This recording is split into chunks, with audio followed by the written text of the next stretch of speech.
Okay, get ready to go deep, folks. We're traveling back in time, like way back, to uncover the long, and I mean long, history of Beijing. What a history it is. This isn't just about dynasties and emperors, though we'll get to those. Hmm. This is about a city that's been shaped and reshaped over millennia. Think of it as a living, breathing testament to China's epic journey. You know, you say ancient history, and I think pyramids, not necessarily Beijing, but hold on to your hats, folks, because we're talking evidence of human activity stretching back hundreds of thousands of years. Peking Man, ever heard of him? Peking Man. Now, that's a name that throws a wrench into our understanding of early human civilization. Discovered at the Zucudian site, these weren't just folks passing through. These were people putting down roots, showing us just how important this area has been to human development for, well, practically forever. It's mind-blowing, isn't it? We're talking about our distant ancestors hanging out where Beijing is now. And from those early hominids, we fast forward, and I mean fast forward to the 11th century BC. This is where we meet the city of Ji. And this wasn't just some sleepy village. It was strategically vital from the get-go. Picture this, a frontier town, bustling with activity, right on the edge of the known world. On one side, the vast central plain, on the other, the wild, untamed steppes. G was a critical link in the trade routes, but it was also incredibly vulnerable, constantly having to fend off nomadic tribes. Talk about living on the edge. But it's that very precariousness, that strategic importance that made Beijing such a desirable prize for, well, pretty much everyone. Between the 10th and 13th centuries, control of the city changed hands more times than a hot potato. We're talking Liao, Song, and Jin dynasties, all wanting their slice of the pie. And it's this back and forth, this constant struggle for dominance that really propels Beijing onto the world stage. It goes from regional center to imperial capital. It's a serious promotion, and it's a moment that sets the scene for everything that's to come. Location, location, location, right.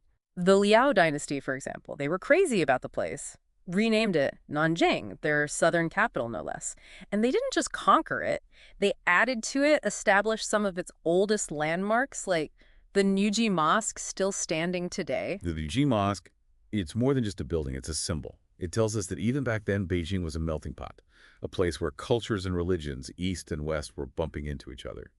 It's a side of Beijing we don't always hear about. And it's a side we should hear about. But of course, you can't talk about Beijing without mentioning the big guy himself, Kublai Khan. I Yeah. mean, this Mongol emperor, he didn't just conquer China, he recognized Beijing's potential, made it the capital of his Yuan dynasty, the first time all of China was ruled from this one incredible city. And, this wasn't just a random decision. This was a power move. It solidified Beijing as the center, the heart of an empire. It's like they say, if you want to understand a place, look at who wants to rule from it. And Kublai Khan, he definitely wanted to rule from Beijing. This was the birth of Dadu, the city we know today as Beijing. The Forbidden City, that was his masterpiece, right at the heart of it all. And those lakes, those intricate waterways, they still define central Beijing today. Can you imagine the Beijing we know, the layout, the streets we walk down? That's Kublai Khan's vision. Over 700 years ago. That's some legacy. It's incredible. But the Ming Dynasty, they weren't going to let Kublai Khan have all the fun. These guys were obsessed with architecture, with leaving their mark on history. They weren't content to just inherit a great city. They wanted to make it even grander. Think Temple of Heaven, think Forbidden City, but even more extravagant, even more awe-inspiring. These emperors, they knew how to make a statement. They sure did. But while they were busy building these incredible structures, something else was happening, something that would have long-term consequences. We're talking about the environment, the very air they breathed. It's a classic case of be careful what you wish for. The Ming Dynasty, they were hungry for wood. All those palaces and temples don't build themselves. Deforestation became a huge problem. So, to fuel their growing city, they turned to coal. And guess what? They inadvertently create a problem that still haunts Beijing today, pollution. It's amazing how even with centuries of emperors and dynasties, Beijing's story was far from over. As we head into the 20th century, get ready for a wild ride, revolution, reform, and a city trying to find its place in a rapidly changing world. It's like Beijing was right there with China, every step of the way, as it stumbled and struggled its way into the modern era. The Qing Dynasty, that was the last gasp of imperial rule, and when it fell in 1912, it left this void, this what now kind of feeling. And one of the biggest questions was, where should the new Republic of China even be headquartered? Talk about a tough decision. You had Nanjing, steeped in history, a strong contender. But then there was Beijing, the seat of power for centuries. A real dilemma. In the end, it was a combination of things, really strategy, politics, a bit of compromise.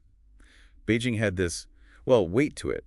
Choosing it over Nanjing, it was a way to discourage any thoughts of the Qing dynasty trying to make a comeback. So back in the big leagues, but not without its challenges. It's like those old habits, they die hard, even after a revolution. Tell me about it. Imagine this 1913, the first elected National Assembly. They all gather in Beijing, ready to usher in this new era of democracy, right? And then you have President Yuan Shikai. Ah, yes, Yuan Shikai, the guy who just couldn't resist the allure of absolute power. Gets rid of the assembly in 1914, gone. And then, the kicker, he declares himself emperor in 1915. Can you believe the audacity? It's almost comical, except it wasn't, not at the time. It just shows how fragile this whole republic thing really was. And of course, it blew up in his face. Oh, I bet it did. You can't just slap on a crown and expect everyone to go along with it. Tell me, how did it backfire? Well, it triggered the National Protection War. The southern provinces, they basically said, nope, not having it, and refused to recognize him. Yuan Shikai, he had to back down, his imperial dreams shattered.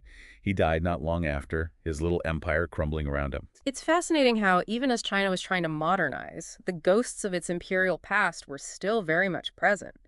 But in the midst of all this political drama, Beijing's about to become the center of something huge, something that will change China forever, the May 4th movement. Ah, the May 4th movement. Talk about a turning point. It starts as a student protest, right? They're furious about the Treaty of Versailles, specifically how it handed over German concessions in Shandong province to Japan instead of giving them back to China. We were protesting an international treaty, students? That's pretty gutsy. It tells you a lot about the frustration that was simmering beneath the surface. Exactly. But it became about so much more than just Shandong. It was like this spark that ignited a wildfire. Suddenly you have this nationwide outcry for change, social reform, political reform, a new China. And Beijing, with its universities, its history, it became the focal point of this movement. It's like Beijing was destined to be at the heart of China's struggles. Throughout the 20th century, this pattern emerges from the May 4th movement to the protests after the March 18th massacre in 1926, all the way to Tiananmen Square in 1989. Beijing becomes the platform, the stage for dissent. Absolutely. It was a magnet for activism, this place where students, intellectuals, everyday people, they could come together and make their voices heard. And those voices, they had a way of reaching far beyond the city itself. It's like this energy, this desire for change, was woven into the very fabric of Beijing. But let's get back to the 1920s. This is when Beijing becomes a hotbed for both nationalist and communist activity. Talk about a city divided. Can you imagine the tension, the ideas flying back and forth? And right in the middle of it all, you have figures like Lin Dazhao, one of the founders of the Chinese Communist Party. He was a librarian at Peking University, and he used his position to spread his ideas, even mentored a young Mao Zedong. No way. So Beijing wasn't just watching history unfold, it was shaping it. But as the political climate changed, as the nationalists gained power, Beijing found itself, once again, caught in the crossfire. It's almost symbolic, isn't it? After the Northern Expedition in 1928, the nationalists, led by Chiang Kai-shek, they moved the capital back to Nanjing. And to really rub it in, they even take away Beijing's name. It becomes Beiping, a not-so-subtle reminder of its diminished status. Ouch. Talk about a blow to the ego. But even though it wasn't the capital anymore, Beiping couldn't escape the turmoil that was engulfing China. And this is where the shadow of Japanese aggression starts to loom large. It's a dark chapter. Beiping, even with its new name, becomes a target of Japan's imperial ambitions. The Marco Polo Bridge incident in 1937, just outside the city, it's the match that ignites the Second Sino-Japanese War, and China is plunged into years of brutal conflict. And during the occupation, Beiping is forced to wear the name Beijing once again, a puppet capital under the control of the Japanese military. It was a time of immense hardship. Universities closed, scholars scattered, daily life under the watchful eye of the occupiers. But even in the face of such oppression, the spirit of resistance, it never died out. I read about those tunnels in Jiaozhuanghu used by communist partisans to fight back against the Japanese. It's a testament to the human will to survive, to resist, even when the odds seem insurmountable. It's a powerful story of resilience, for sure. And as World War II comes to an end, with Japan's surrender in 1945, Beijing, briefly back in nationalist hands, finds itself caught in the middle of another conflict, the Chinese Civil War. It's really incredible when you think about it, all those layers of history, and yet Beijing still wasn't done reinventing itself. The second half of the 20th century, that's when things really get interesting. A young, ambitious communist government, they had big plans for China and for their capital city. They sure did. After the communists, led by Mao Zedong, won the Civil War, all eyes were on Beijing. October 1st, 1949, a date that's forever etched in history. Mao stands on top of Tiananmen Gate and announces the birth of the People's Republic of China. This is a new China, a socialist China, and Beijing is its beating heart. I can only imagine what that day must have felt like. The energy, the hope, the weight of history. You said the city was reshaped to reflect this new socialist identity. What kind of changes did that involve? Think big symbolic gestures literally etched into the landscape of the city. Tiananmen Square, it was already a significant place, but they expanded it, made it massive, a grand plaza for rallies and parades.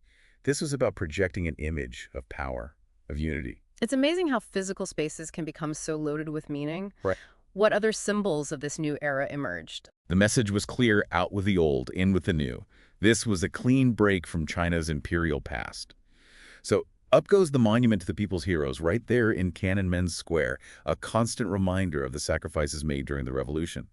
And then you have the Great Hall of the People, this imposing structure that would house the country's legislature and the National Museum of China, showcasing the nation's cultural treasures, but through a very specific lens, a socialist lens. It sounds like a complete overhaul, but it wasn't just about new buildings, right? Not even close. They were changing the very fabric of the city. Those old city walls, the ones that had stood for centuries, seen empires rise and fall, they were torn down. Gone. Replaced by wide boulevards and, of course, the brand new Beijing subway. Talk about a city shedding its skin. But I imagine not everyone was happy with all these changes. You're right, there were casualties. Many of those old neighborhoods, the hutongs with their narrow alleyways and traditional courtyard houses, they were demolished to make way for this new vision of progress. Ancient palaces and gardens, once reserved for emperors and nobles, they were opened up to the public, their imperial grandeur now accessible to everyone. It's bittersweet, isn't it? Progress often comes at a cost. And it wasn't just the physical landscape that was changing. The social fabric of Beijing was also undergoing a radical transformation. Absolutely. The communist government, they were on a mission to create a new socialist citizen. Prostitution, opium use, things that had been part of city life for centuries, banned. They challenged traditional family structures, put a huge emphasis on education, launched literacy campaigns. They wanted to empower the masses. It sounds like a time of both great upheaval and great hope. But as we know, the path to progress rarely runs smoothly, and Beijing was about to face some of its most difficult challenges yet. Yeah, the early years of communist rule, they were a real mixed bag. The Great Leap Forward in 1958, it was supposed to be this great leap forward, right? Launched China into a socialist utopia. Instead, it led to economic disaster, widespread famine. It was a dark time for the entire country. And then came the Cultural Revolution, a decade of political and social turmoil that left deep scars on Beijing and on the Chinese psyche. It's still a difficult period to grasp, even for those who lived through it. Starting in 1966, Mao, he's determined to hold on to power, and he launches this campaign, this purge, against anyone he sees as a threat. This is where the Red Guards come in, right? Those groups of mostly young students caught up in the fervor of the Cultural Revolution. Exactly. Armed with their little red books, these young people become the enforcers of Mao's vision. In Beijing, with its universities and cultural institutions, it became a prime target. It's a chilling thought, the chaos, the destruction, all in the name of ideological purity. What happened to those who were targeted? It was a time of fear, of denouncements. People were publicly humiliated, their homes ransacked, their lives turned upside down. Many were sent to re-education camps, and countless cultural treasures, they were destroyed, seen as remnants of a decadent past. Temples desecrated, ancient texts burned, priceless art vandalized. It's hard to imagine the loss, but even in those dark times, there must have been some glimmer of hope, some sense that things could change. There were always those who dared to hope for a different China. And with Mao's death in 1976 and the rest of the Gang of Four, those hopes, they started to take root. This marks a turning point, right? The beginning of the reform era under Deng Xiaoping. Exactly. Deng Xiaoping, he was a pragmatist. He knew China needed to modernize, to open up to the world. And once again, Beijing was at the center of this transformation. It's like the city had been holding its breath, waiting for permission to breathe again. What kind of changes did Deng Xiaoping usher in? Well, he loosened the grip of ideology. Remember his famous line? It doesn't matter if a cat is black or white as long as it catches mice. That was Deng. He opens up the Chinese economy to foreign investment. And this openness, it wasn't just economic, was it? There was a period of political liberalization as well, the Beijing Spring. It seemed like China might be on the verge of real democratic reforms. It was an exciting time, full of possibility. The democracy wall that appeared near Jidan, it became a symbol of this newfound freedom of expression. People were writing and posting their opinions on everything, corruption, inequality, even calling for democratic elections. It must have been exhilarating after years of silence to finally have a voice. It was a glimpse of what a more open, democratic China might look like. But sadly, it wasn't meant to last. The crackdown came, didn't it? It seems like every time China takes a step towards freedom, it's always followed by two steps back. It's a familiar pattern. By the end of 1979, the authorities had had enough. They dismantled the democracy wall, arrested prominent dissidents. The Beijing Spring was over. A familiar story, unfortunately. But even as the government tightened its grip, Beijing continued to change, driven by this incredible economic engine. Oh, the 1980s, that's when Beijing really starts to boom. Skyscrapers start appearing, shopping malls pop up like mushrooms after the rain, filled with consumer goods. It's a time of incredible growth and transformation. And as we've seen throughout Beijing's history, with great change often comes great challenges. What were some of the downsides to this rapid development? For one, the influx of people. Migrants from rural areas all flocking to Beijing for work, for opportunity. It put a huge strain on the city. Oh. Housing shortages, traffic nightmares, pollution went through the roof. So growing pains, but on a massive scale. Exactly. And let's not forget about the social consequences. Mm. The gap between the haves and the have-nots, it widens. You have this shiny new Beijing, but beneath the surface, there's this undercurrent of tension, of discontent. And all of these threads, the economic progress, the social unrest, the simmering political frustration, they all converge in 1989 with the Tiananmen Square protests. 1989. It's a year that's forever seared into Beijing's memory, a year of hope, of defiance, and ultimately of tragedy. That theme, we keep coming back to Beijing as a stage for dissent. It's a pattern that continues even today. But the events of 1989, they were pivotal. They marked a turning point, not just for Beijing, but for China as a whole. So take us back to that spring. What were the sparks that lit the fuse? Well, as we've discussed, there was a lot bubbling beneath the surface, frustration with corruption, with inflation, with the lack of political freedom.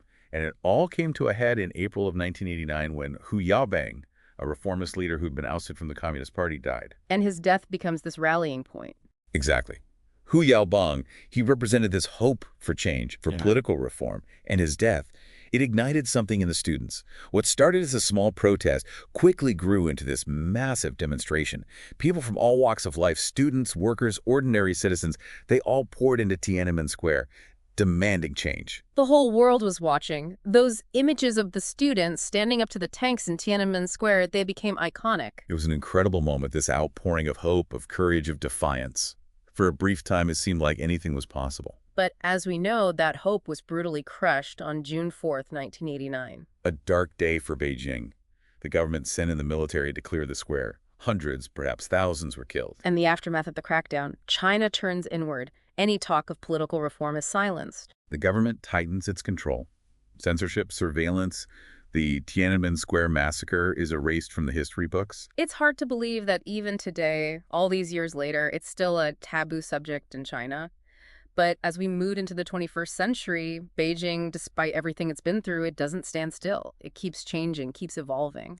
That's the thing about Beijing. It's a city of contradictions, ancient history and futuristic ambitions, incredible wealth and heartbreaking poverty, political repression, and this vibrant creative energy. It's a microcosm of China itself. So as we wrap up our deep dive into Beijing's past, what can we say about its future? What does the 21st century hold for this city that has truly seen it all? That's the big question, isn't it? But one thing's for sure, Beijing will keep defying expectations. It'll keep changing, keep growing, keep surprising us. It always has. Exactly. And that resilience, that ability to adapt, to reinvent itself, that's what we'll see Beijing through the challenges of the 21st century. Because one thing's for certain, the story of Beijing is far from over. What an incredible journey through time. It's amazing to think that a single city can hold so much history, so much human experience within its walls. It reminds us that cities aren't just made of concrete and steel, they're alive. They're shaped by the dreams and the struggles of the people who live there. And Beijing, maybe more than any other city in the world, embodies that truth. Thank you for listening. If you love history, don't forget to subscribe to History with Bree and Peter. Join us for more fascinating stories from the past. Hit that subscribe button and never miss an episode.